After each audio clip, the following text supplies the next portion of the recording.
Hello, everybody. Welcome back to the Energy Matters interviews. I'm so excited about today's interview. Shawne Arceneaux has been a podcast host for a long time. Amazing podcast. I highly recommend. So look her up. But I'll just say that for now, she's a registered nurse and life alignment coach who supports healers to find more fulfillment in their work and create a heart-aligned life. She's based in Washington State and serves healers from all over. So welcome, Shawne. I'm so glad to see you again. I got to be a guest on your podcast, and now I'm so glad to have you here on Energy Matters. Yes, thank you so much for having me, Vicki. I'm happy to be here and connect with you again. Let's talk a little bit first about your podcast. How did that come about, and tell people about it, where they can find it, and that kind of thing. Yes, yeah. So my podcast is called Aligned and Well.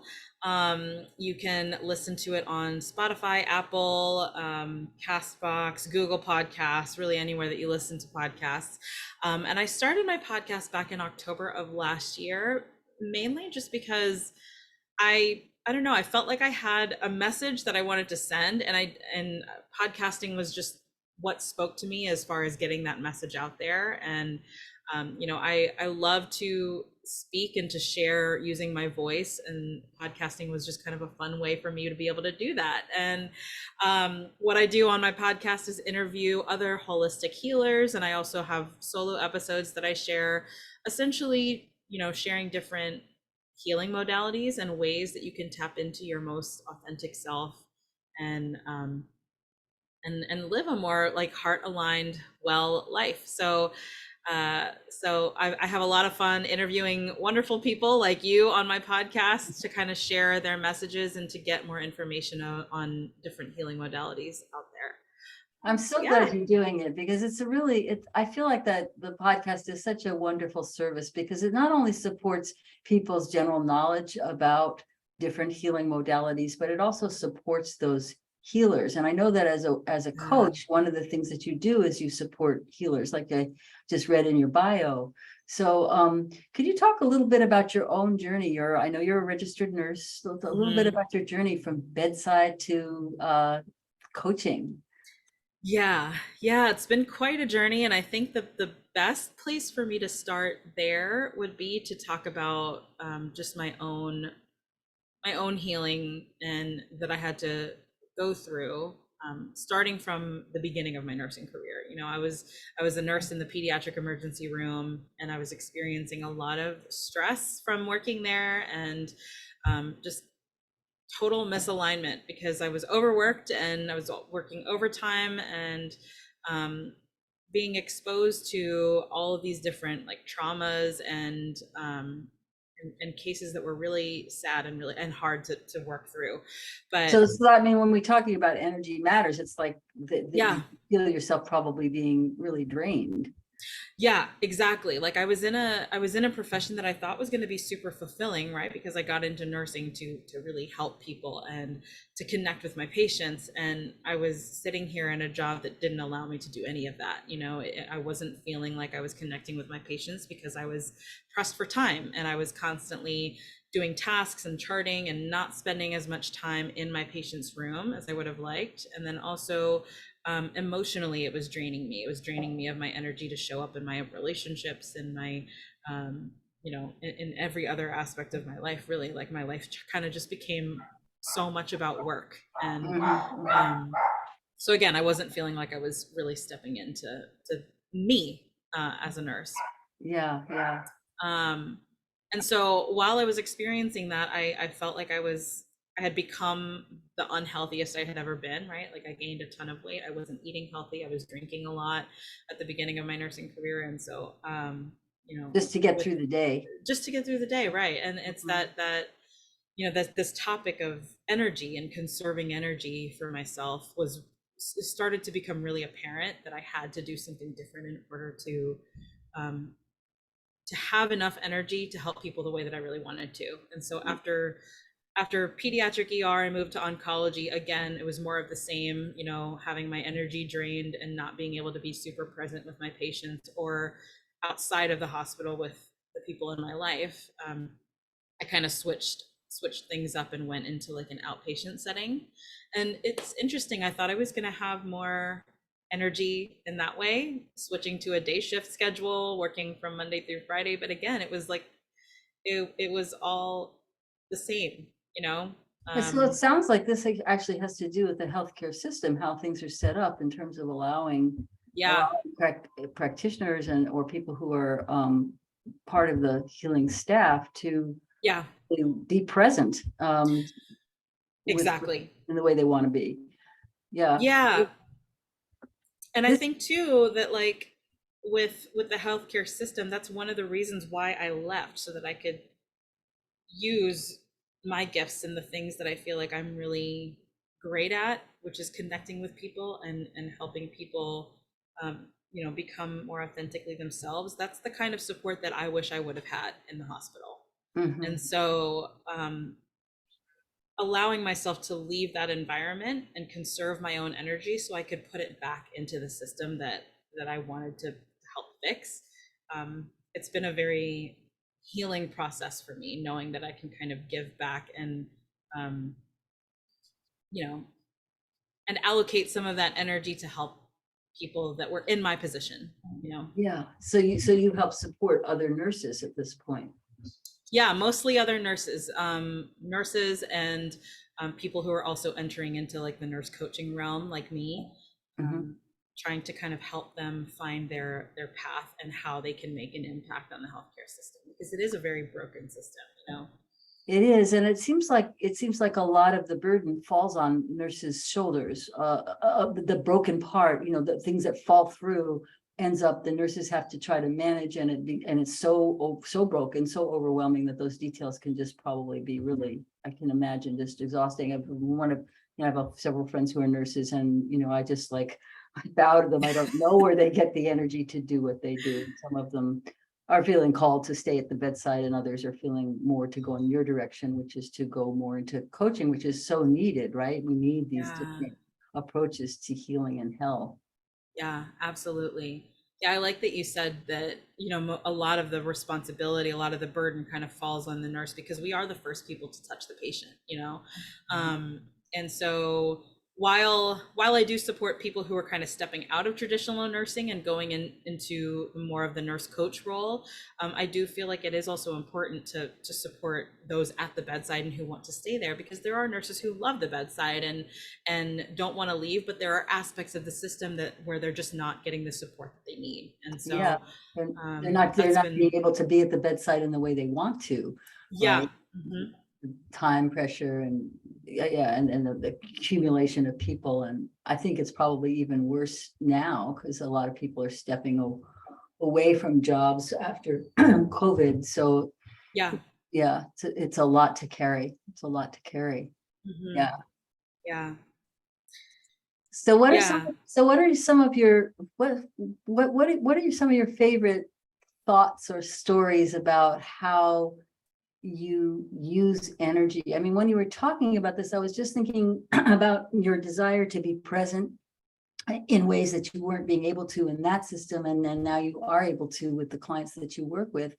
And part of what I've been creating over this last year is this thing that I call your power presence, being able to, how do we Mhm. show up in our power and being fully present. So what are some of your favorite ways that you have felt like you were able to really ground and be present? Yeah.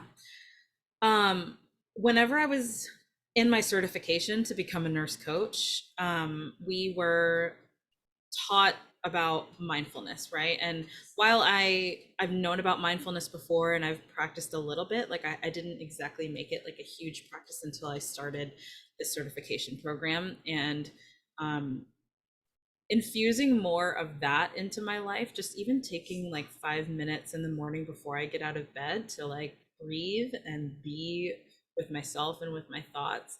That's one of the practices that I've found really, really helpful for me in becoming more present and tapping into like, what energy am I feeling today? You know, how can I best show up in how can I best show up in the world today with how I'm feeling? I love that as an intention to start the day. I think that's just so brilliant. Is to just be with your breath and just notice what you notice so that you can start the day really in that place of presence. I think that's so smart. Yeah, yeah. Yeah. So mindfulness is definitely something that I've really enjoyed incorporating into my life since going down this path. And then another thing I also like to incorporate too with that is physical movement, right? So I've actually just started doing daily movement every single day, whatever that looks like, and not confining myself to a regimented workout or a specific schedule of like how to move my body, but just doing what feels good, Mm. and using like my intuition to kind of guide how I move so that it feels good all the time, and not um, like I'm pushing myself too hard, or like it's been a very freeing thing, because before, having gone through weight loss and weight gain and this whole like journey of trying to love my body the way that it is, I've finally come into this place in my life where I can listen to what my body is telling me and what feels good, and incorporating movement in a way that is very creative and free is one of my favorite ways to do that, to So what not does put that too look many like, rules. Shawne? What does that look like? Do you put on music and move to the music, or do you just let yourself stretch and feel your way into, what does your body need right now? Tell us a little more about what your practice looks like. Yeah.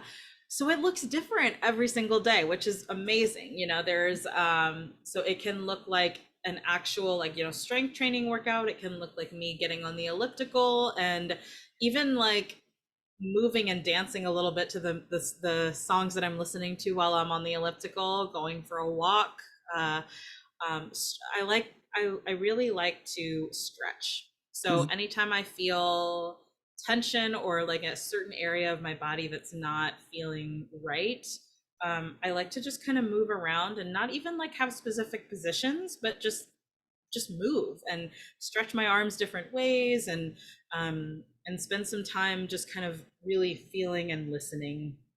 And I like to always have some kind of music in the background depending on what my mood is, Uh-huh. whether it's like a really upbeat, kind of get yourself moving kind of feel, or a very slow, relaxing, like nature soundy kind of thing. It really just depends. And what's cool is that every single day, it doesn't have to look like the day before. It can really be a creative process to I to love move that my body. so much. I love that so much. It's a very much in alignment with spontaneous qigong, right? Where you can Yeah. but I love the fact that it can be anything, and you're really just listening to what does your body need today, but that the commitment is not so much that I'm going to work out every day on the elliptical. It's really, I'm going to do something every day for my body.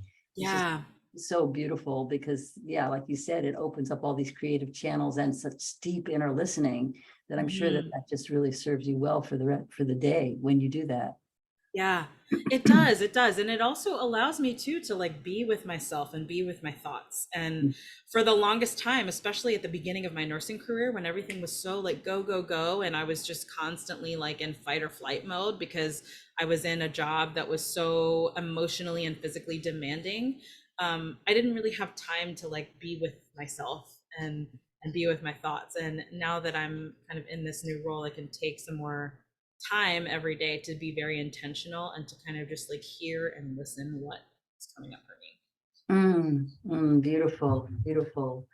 So what are other ways that you take care of your energy? So now we know that you start with some moments of mindfulness in the morning and then Yeah.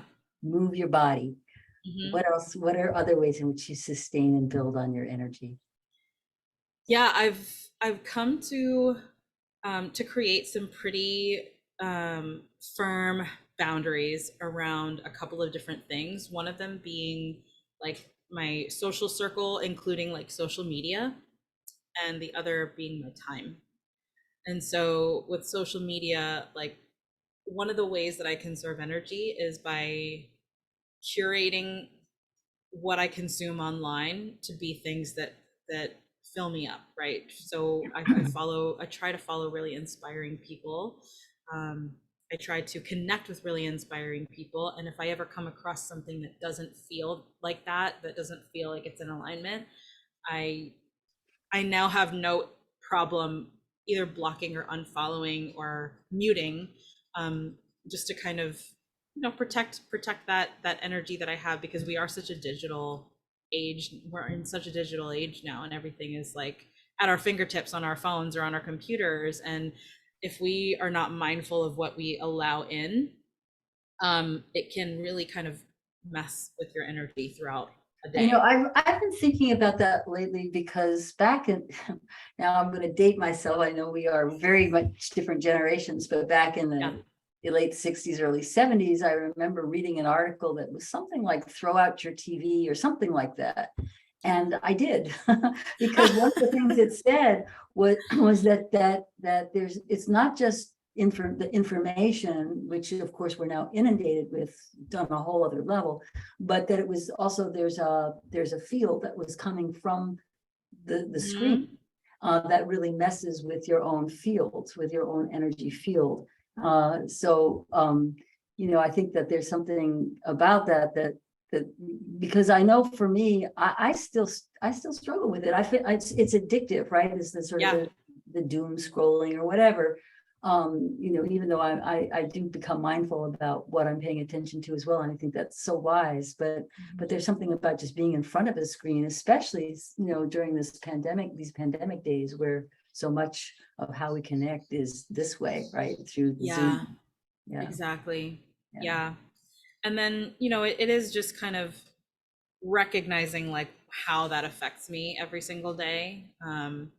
Because now there are certain points where I intentionally like leave my phone in a different room so that I don't grab it and look at it. When you count how many times people will grab and look at their phone without even realizing it, I mean, I counted one day and it was absolutely outrageous. And so so I was, just to kind of get me out of the habit of like always grabbing my phone and trying to look, instead of, because it takes you out of like the present moment, really. It does. um Yeah, yeah. yeah. Yeah, it And used to so be. Yeah, I sleep. I always make sure my phone is in another room when I sleep and shut down. But then I was finding that then first thing in the morning I would grab my phone. It was just yeah. like it's like it takes real intention to, especially these days, right? Because it is one of the main ways in which we can connect if we are, it's changing a little bit, but still we Yeah. are in pandemic days, so there is still more screen than I want. So that's Right. great. So okay, so these are wonderful things that anybody can do. Wake up in the morning, spend 5 minutes listening, inner listening, then listen to the Yeah. body, what it wants to do to move, and then also reduce screen time and also the quality of what it is that you're paying attention to through that screen. Yeah. Yeah. Yeah, I love Mhm. all of those ideas. I'm going to write them down in my journal as soon as we're done. Yeah. It's a good reminder. Nurse Shawne says. Yes. So do you have any favorite moments that you've seen with clients or people who have had some kind of breakthrough doing the kind of work? And because I'm imagining you're helping, Aligned and Well is your podcast, but Yeah. you're probably working with Aligned and Well with your clients as well in terms of how do they sustain about a balance that's healthy for them so that they can better serve the people they want to serve. Yeah.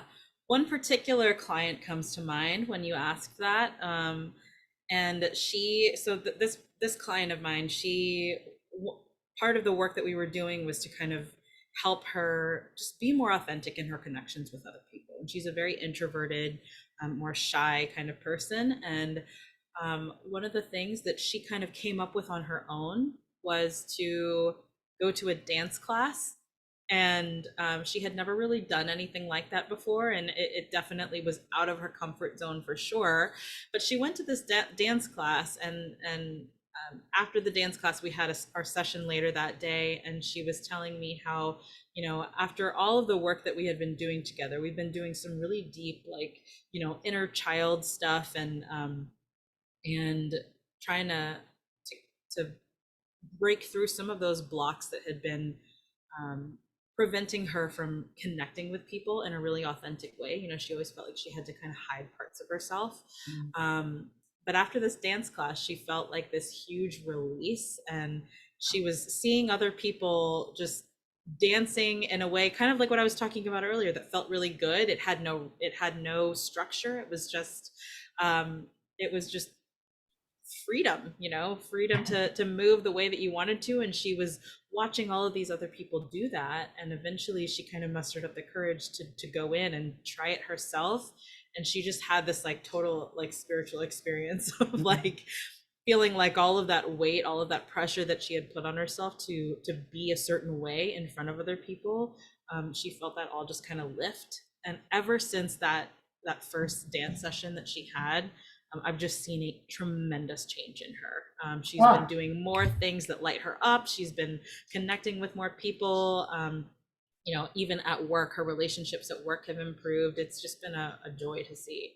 So That's so inspiring. And it just also tells us that when we pay attention to our body, that is the place where we can really release these blockages and have this shift. I mean, even on an epigenetic level, it's yeah, incredible what can happen when we're really tuned in to what our body wants and allow ourselves to free it in that way. I love that story. Thank you so much. yeah.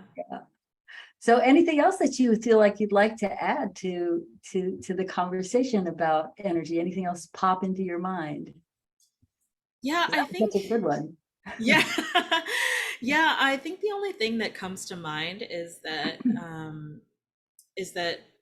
you're never gonna be, you're never really gonna be able to like conserve your energy if you're not aware of what drains it.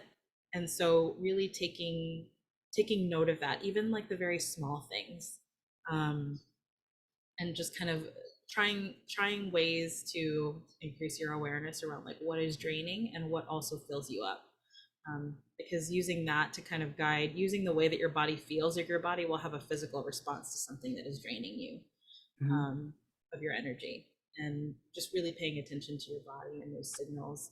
I really love that because in my system, in the Way of Joy system, Yeah, the Qigong system, I've delineated these different concepts, and one of them is to cultivate discernment, which is all about what feeds you and what drains you. So that's really, yeah, we're talking the same language here, and that yeah, feeds then how we can create boundaries, and boundaries in the sense of not just limits, but really in terms of that self-expression. Because I think of boundaries as a way that when we have healthy, good boundaries, then we can really be intimate and connect. And when we don't have those boundaries, we either merge or we push people away. So that yeah, cultivating that discernment that you're talking about around, that awareness of what it is, this, how is this feeling in my body, and how am I responding to this? Am I feeling more tired after this conversation, or if I'm feeling energized and excited? yeah. It's really, I think it's a wonderful barometer to check Hmm. in and then to make choices. Yeah, absolutely. Yeah. Well, thank you so much, Shawne. I want to encourage people to go ahead and sign up for the Aligned and Well. Check out some of these amazing episodes. They're just delightful, as Shawne is. So thank you so Thank much for you. joining me today. Do you have any final words of wisdom besides the last one you just dropped? So that was a mic drop kind of moment. No, I mean, I think we kind of talked about everything I wanted to share here, and I just want to thank you for having me on and for spreading this message. I think you're doing amazing work, and I always love connecting with you and having these amazing conversations with you. I always feel so inspired by you, Shawne. So thank you again. So Likewise.